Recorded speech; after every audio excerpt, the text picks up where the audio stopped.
Ben Rizzo, welcome to Succession Stories. When we've had people on the show in the past who can talk about both buy side and sell side, it's so compelling. And that's exactly what we're going to talk about today. So welcome. I'm glad to be with you. Glad to be with you as well, Laurie. Thanks for having me.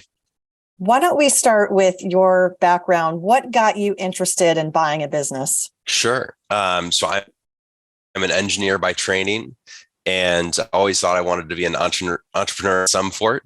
And I started a company during graduate school that immediately failed. And I was like, man, I really like this whole concept of being my own boss and having a company, but I didn't really have any great ideas. And I was introduced to this concept of being able to buy a business and entrepreneurship through acquisition. I was like, oh yeah, that's what I want to do in some form.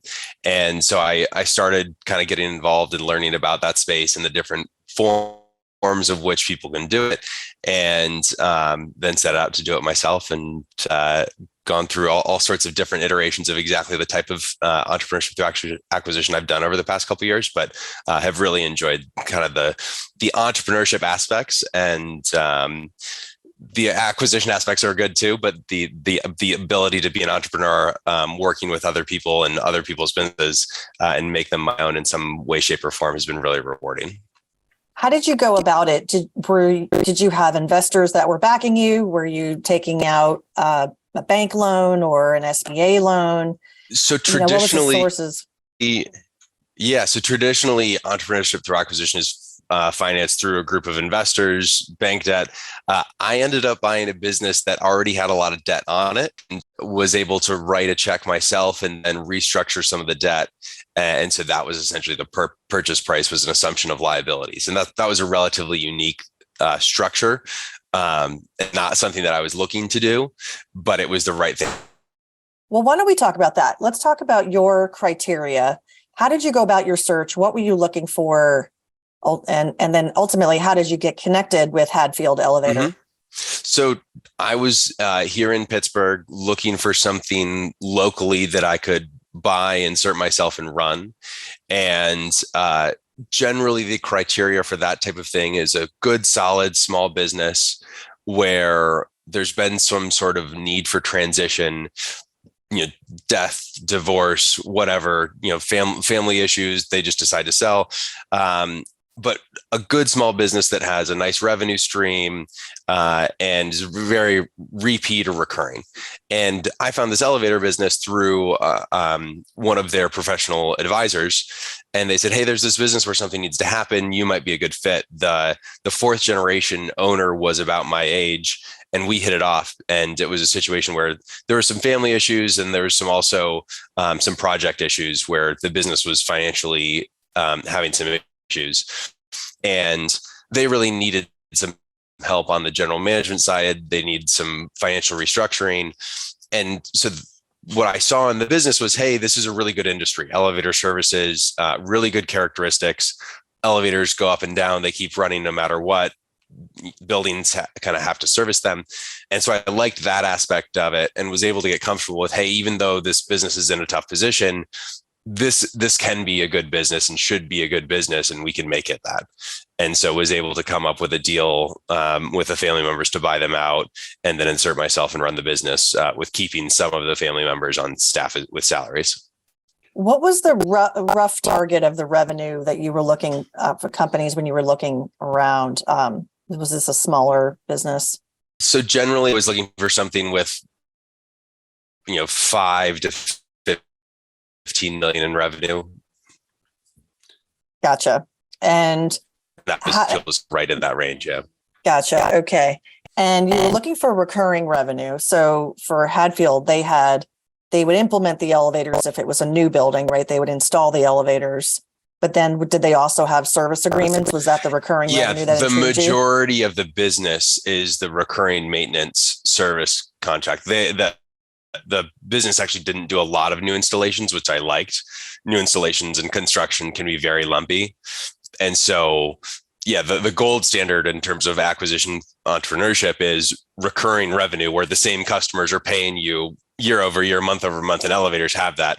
Frequently, it's not that straightforward. It's, there's repeat revenue or reoccurring revenue where it's, they keep buying, but it's not actual. The contractually recurring revenue is really kind of the gold standard for, hey, there's money that's going to keep coming in for whatever the life of the contract is. Yeah, that's a really good point. Let's just pause on that because I talk about this a lot when I do CEO workshops, the difference between recurring and reoccurring.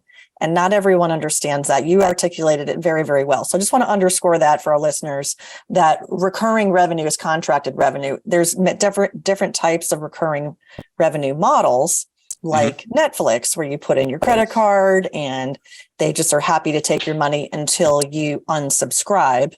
And with a service company like Hadfield, was it multi-year contracts? What was the nature of the service agreements that made them recurring? Generally, it was a multi-year contract with automatic renewals unless canceled, and there was different flavors. And generally, the long and short of the elevator industry is the big players will install elevators in new buildings at a relatively low margin in order to get the service contracts. They have a mixed reputation at best in terms of their efforts during those service contracts because they've got you for many years. And then they'll just kind of keep those on repeat for as long as they can hold on to you for. And so the independent players like the Hadfields try and be the service providers of choice. And that was another thing when I was diligencing the industry. I was like, oh, the reputation of the industry not good. Most building owners do not like their provider of these services because they know that they have to buy these services. Prices are very high. So my competition is not particularly well liked. I should be able to beat them. How did you get introduced to Hadfield? How did you find them? Through a lawyer. I was at a completely related event. And I was introducing myself to a group of people and I said, I'm, look, I run a business. And a lawyer said, oh, I don't do that. I'm a patent lawyer, but let me introduce you to the guy at my firm who does. He introduced me to the guy who does kind of business representation in their law firm. I said, I'm a guy looking to buy and run a business. And he said, oh, I've got a business where something needs to happen. The business was not widely for sale. But they, like I said, they were in a precarious position, needed something to happen. And, the introduction, and we really were a fit with Bob Hadfield, the guy who I ended up really being a partner with. Yeah, let's talk about the Hadfield family. This is so interesting that it made it to the fourth generation, which is already kind of beating the odds. A lot of family businesses don't even make it that far. But you alluded to in your introduction that Hadfield had taken on a lot of debt. What was some of the when you're going through the diligence, you were learning more and more about them. Just curious, what were some of the circumstances that was driving some of the need to turn around the business? Yeah, the biggest situation was a very large project that had gone awry. That was very well publicized, and I cannot comment further on. But that was like a very obvious for me in terms of diligence. It was like, oh, this was the thing that went wrong. This was the bad situation, making sure this wasn't going to happen all the time. And then on the kind of surrounding that was, okay, what were the management frameworks that allowed something like this to happen? Are those fixable? Are those going on all the time? And figuring out that was a surmountable kind of change to make. But that was really one big project ended up being a very large issue for them. Gotcha. So without revealing things you can't reveal, why did Hadfield say, okay, we want to sell, as opposed to them staying the course and staying within the family business? Were there more of a rift within the family that couldn't be, couldn't be reconnected? The family was working out, kind of their own management issues and dynamics. And then there's just significant debt on the business from a number of sources where, there were personal guarantees on. Gotcha. It would be interesting to have a representative from the Hadfield elevator on the show too, because it's always interesting to get both sides of it. So you're going through diligence, you're finding out more about it. Why didn't you run for the hills? What kept you back in the process, rather than say, oh, wow, this is a turnaround. This is not an easy thing. What kept you going there? Certainly that contractually recur. I knew that there was money coming in, kind of some diligence of vendors they'd worked with before and other contractors. So I knew that was good industry, good business. Bob Hatfield's reputation was very, very good. In customer calls, hey, this guy shows up and does the work. It's just a question of the kind of the back office, some of those issues. It's like, that is more fixable than, this is a cultural thing where nobody shows up to do the work. No, they do the work. We just need to make sure that the guide rails in terms of operating parameters are out there. And that was kind of that in a good industry is an interesting situation. So you closed the deal. You're now the owner. And was there an earnout, or what were the terms with the sellers? Were they out on the day of closing?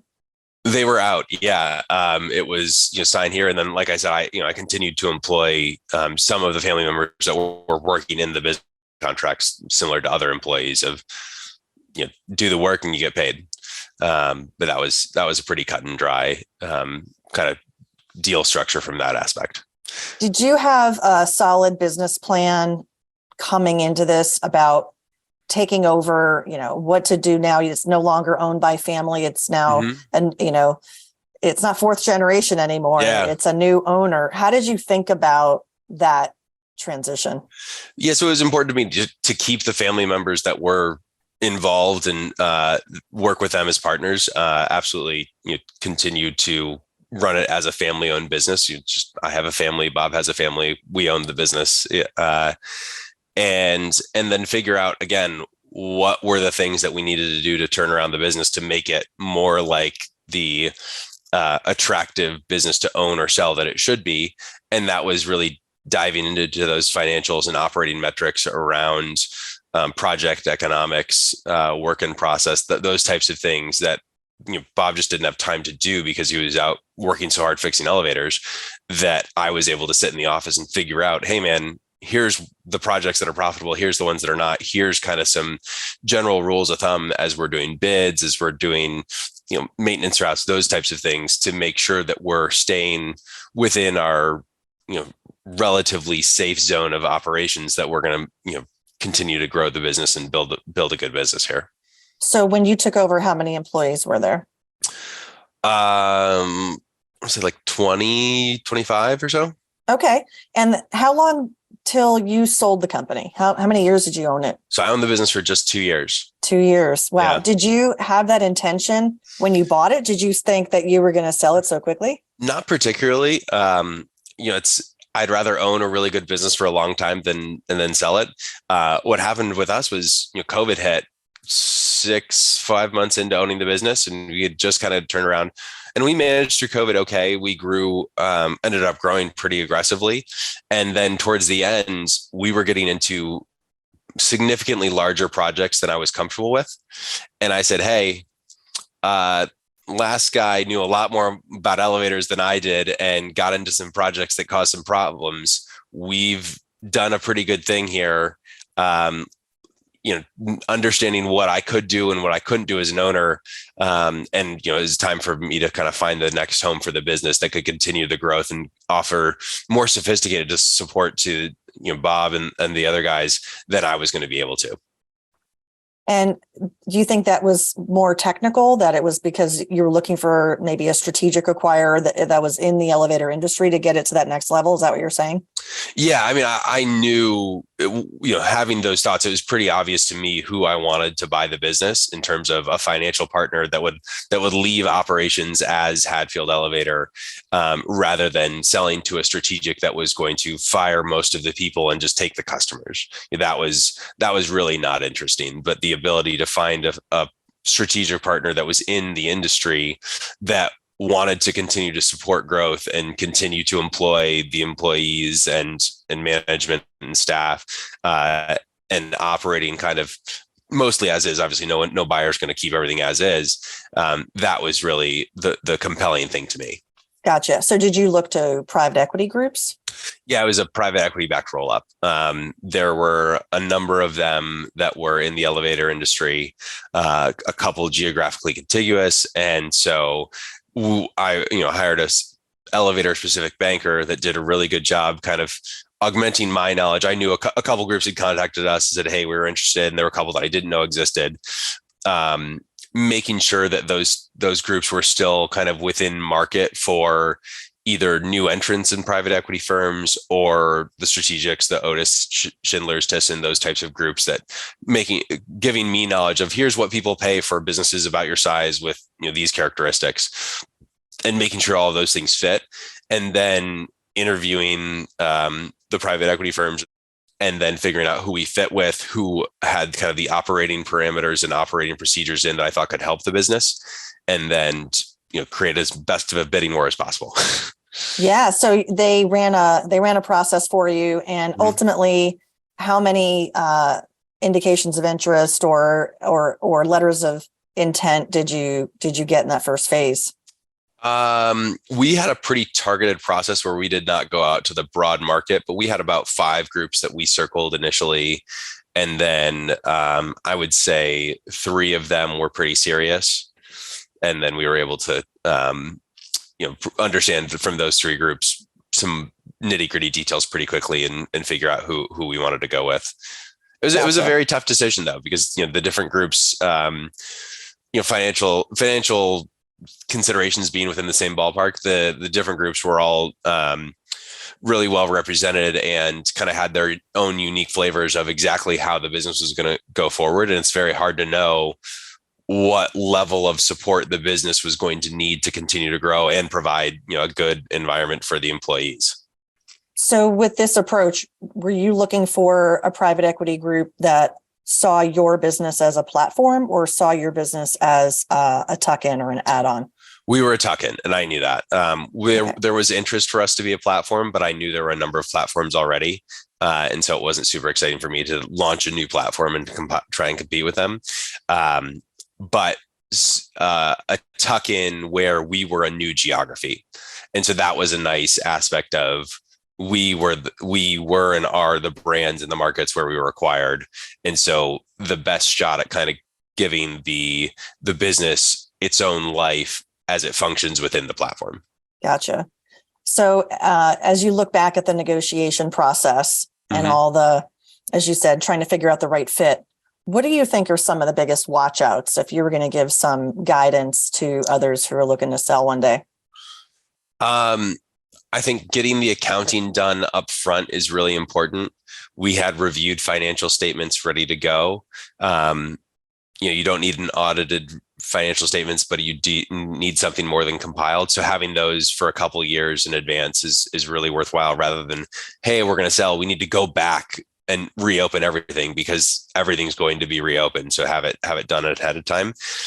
And then more so than just having it done, really understanding the cash flow cycles and the working capital swings and the work in process financing for all of your projects in your business, because that's where there's going to be, even if not someone trying to screw you, there's just going to be a lack of understanding of your business. And those dollars can add up to significant sums very quickly. And so you need to be able to understand why you might have to leave working capital in the business in excess of what you usually do, or why, the buyer may want guarantees on certain things because they're abnormal.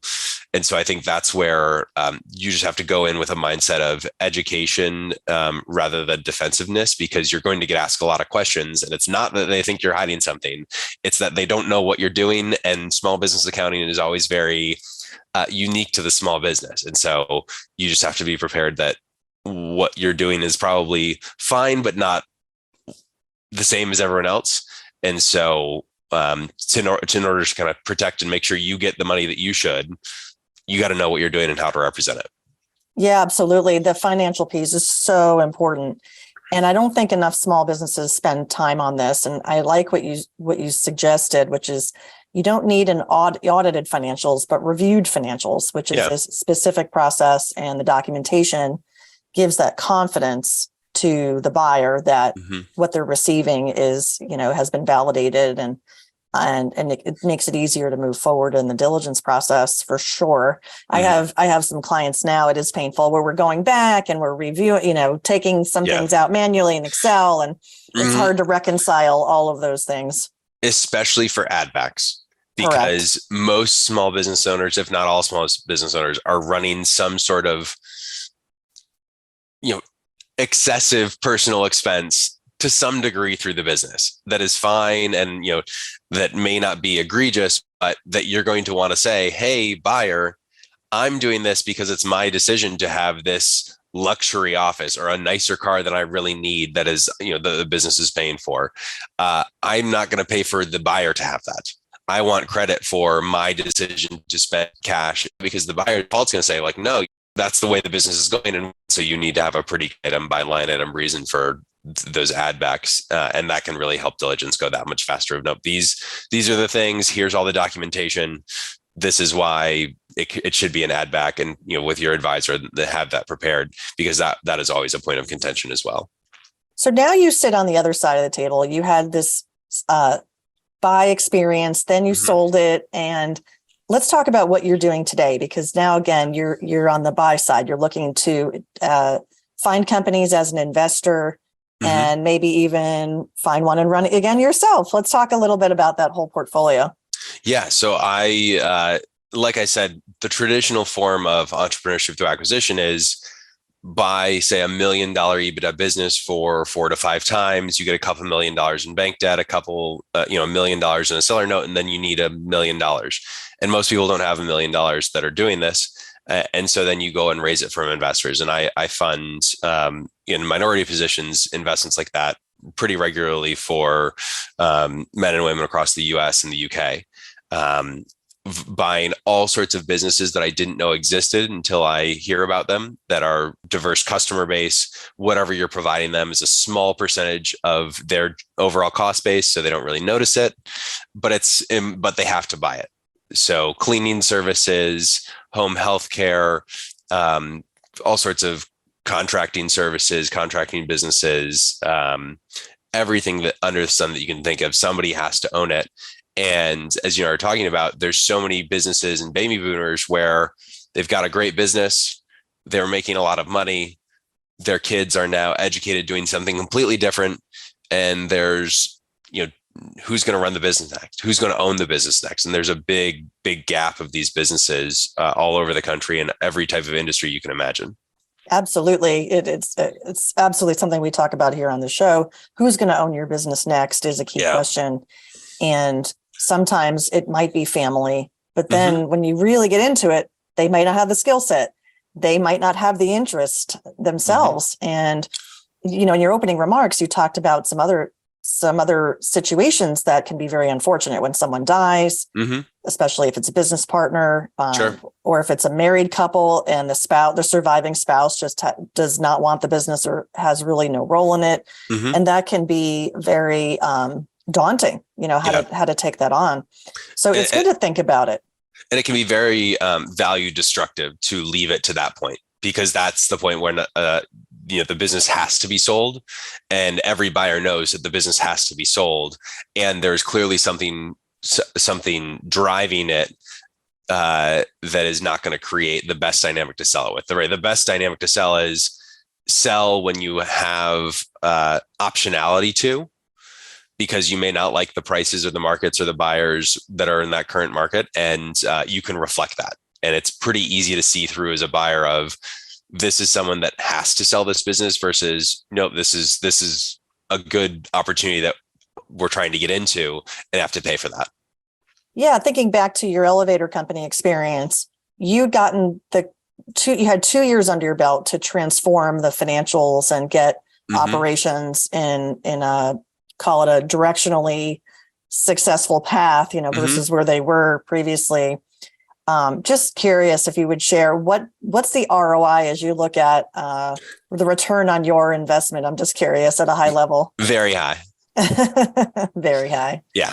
Yeah. So you got the business sell ready and you brought it to market maybe sooner than you would have thought, but that's given you a really interesting playbook now. As you look at businesses, what are some of the key criteria? You shared, of course, recurring revenue and how the business is kind of this everyday entrepreneur type of company. We need these services. Yeah. What are some of the other characteristics about the person or the team that's looking to acquire? When you say, I'm betting on this business, but you're also betting on the new owner, right? So much. Absolutely. And especially in small businesses, There's always a distinction of, is this person selling a business or are they selling a job? I try not to invest in jobs. It's really hard to sell jobs. But there are some great jobs out there. And in terms of a business, then you're inserting a new person into a business who is generally replacing someone who's been there, is either the founder or the son or daughter of the founder, or has been there for 50 years and has zero industry experience. So military veterans are always a great group that I like to invest in because they've got leadership experience and they've been through all sorts of things that I can only imagine. And they can be a very steadying leadership presence in these small businesses of like, oh, that person's kind of been through the ringer. And there's just a lot of rightful respect conveyed to veterans. Engineers are another one. I may be biased because I'm an engineer, but right, the data problem solving skill set that comes with engineering is very frequent. And then so much of it is fit and so much of it is random fit. I invested in it, a guy who was buying a food related business. His career was completely unrelated to food, other than he grew up with parents that were franchisors or franchisees for a fast food chain. He had been around food businesses. I was like, okay. In addition to him being extremely competent and generally, well qualified and polished, I was like, oh, that's kind of he gets it. He gets what his now customers are going through. Another business that was dealing with a guy who had kids with special needs himself. What an amazing fit. That he really and again, that's usually these things don't have to get decided by investors. The owners are the ones who decide because they have to some degree options of who to sell the business to, and they're going to pick, and usually do pick, the person that they see has some unique characteristic that clicks with them of like, oh, this person can do it. The woman selling the business with the kids with special needs met this guy's like, you're the one who I want to take care of my children. That's how she referred to the kids that her business took care of. And so the investors get kind of second guess on, is this a right fit? But frequently you'll find some connection like that, in addition to this person is well put together and put together a good financial model of understanding what's going on. And those things are all very learnable. So it's just, does this person really want this? And have they invested the time to understand what's going on? It's the random personality or experience characteristics that fit with the seller that make it a best chance at being a surmountable transition. As an acquisition entrepreneur, it's a funnel, let's say. You're going to talk to 100 sellers. You're going to maybe put 10 LOIs out there, mm-hmm. and one will actually transact. Is that a fair way to look at it? Or do you think the top of the funnel is even wider? Much wider. How wide? I think it depends on your strategy for contacting businesses to buy. There's generally a mix of people that are doing cold outreach to, I'm going to email blast and call 10,000 businesses in an industry that I like. The hit rates on that are obviously very low, especially with technology today. You can do that very effectively, but business owners are getting bombarded by random people with random emails, and among other things.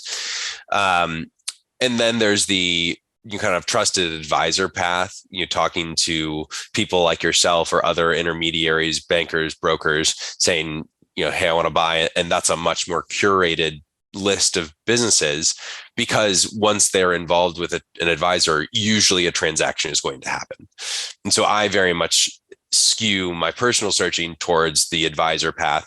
And that's where I see deals getting done. Of the 15 or so deals I've done in the past 5 years, a large majority are coming through a banker or a broker or something very similar to that, just because those are the deals that are happening. Yeah, what I see sometimes is a seller has been approached. Mm-hmm. They say, oh, this is interesting. Let me go find out more. Mm-hmm. But in doing so, I think, there's a reality that company might not be sell ready. Yeah. I mean, and that's the really hard thing to gauge as a searcher is, somebody responded to my email. Very likely they just want to know what their business is worth. Right. And so they'll take up a bunch of time talking to you, but you have to filter very quickly. Is this person serious about selling their business? Otherwise, you can waste a ton of time having really interesting, pleasant conversations with wonderful business owners who just aren't going to get to the finish line. Right. And so having that advisor involved is the best indicator you can have as a potential buyer that this person is serious about selling their business. The other one is, what is this person going to do after they sell their business? Like, why are they selling? What are they going to do? Is this someone who is 65 and going to go retire in Arizona and play golf because that's where their grandkids are?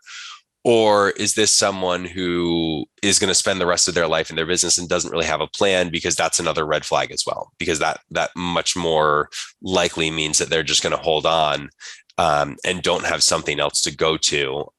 Therefore, what are they why would they give it up?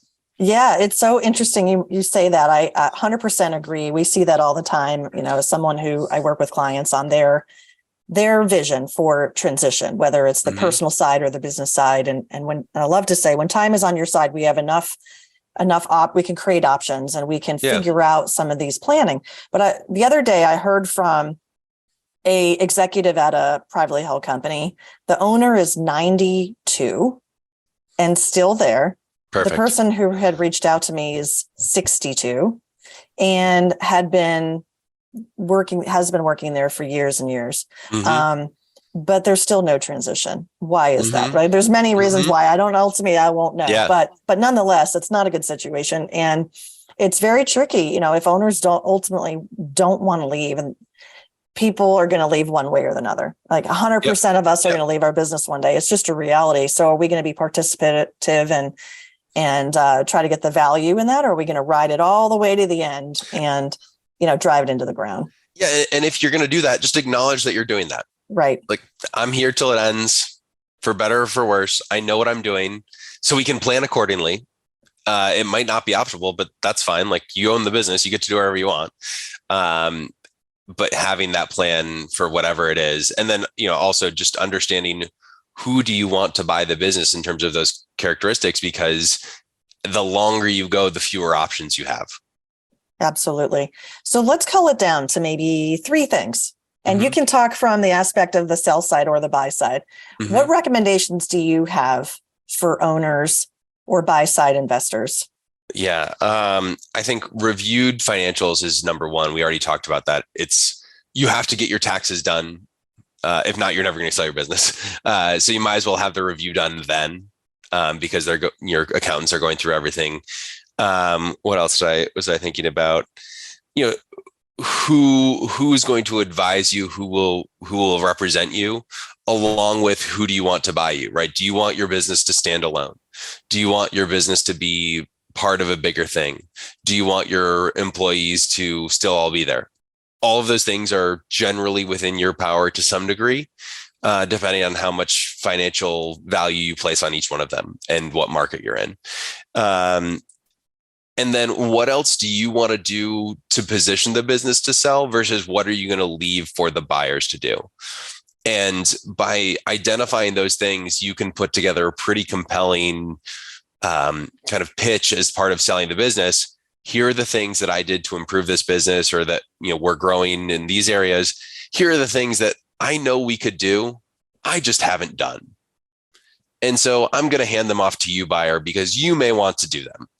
And I think that can be, who knows if the buyer will do them, but if that's a legit list, that can really help you kind of create some interest for a business that may have fewer options otherwise.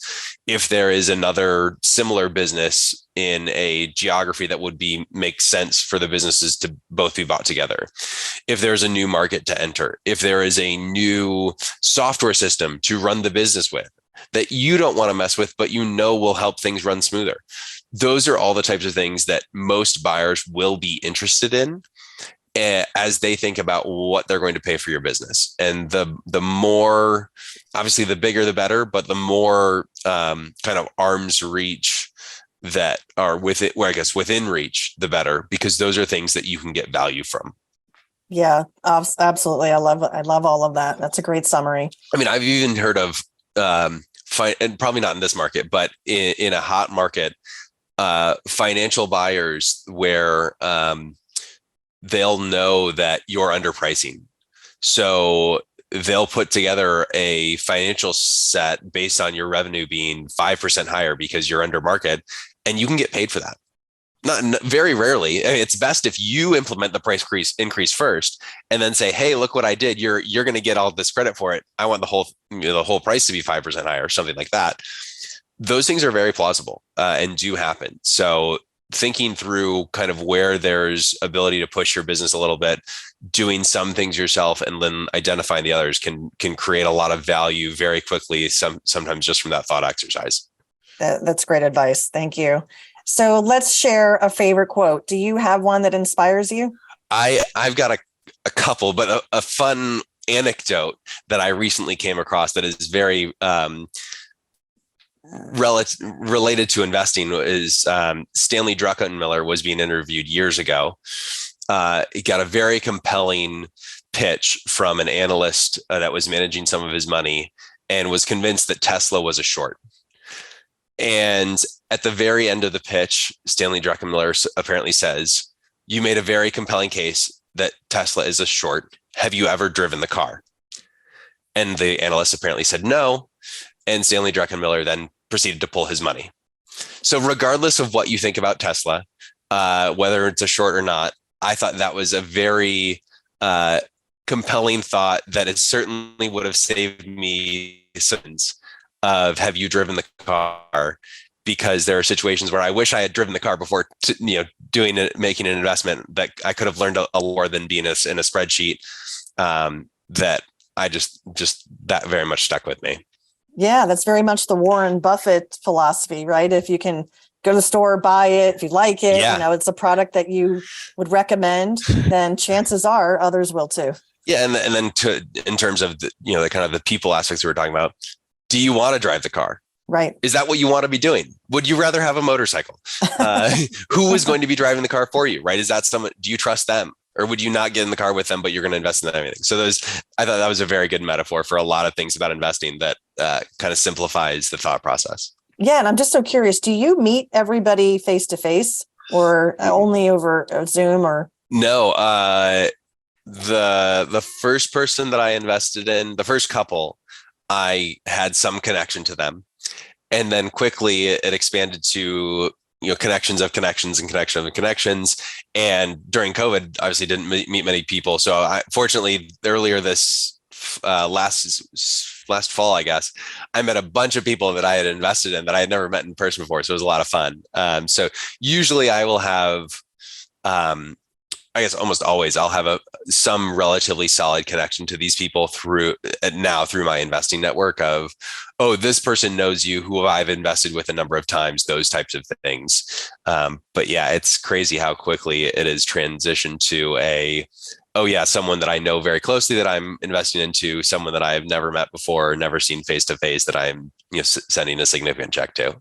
So you're flying over the pond, going to the UK sometimes too? No, those guys I've not met not in person. Yet? No, Okay. Those were all connections of connections. All right. So maybe in the future. Well, this show is a global show. We'll have people listening in the US and the UK. So hopefully they'll want to get in touch with you. What's a great way for them to reach out?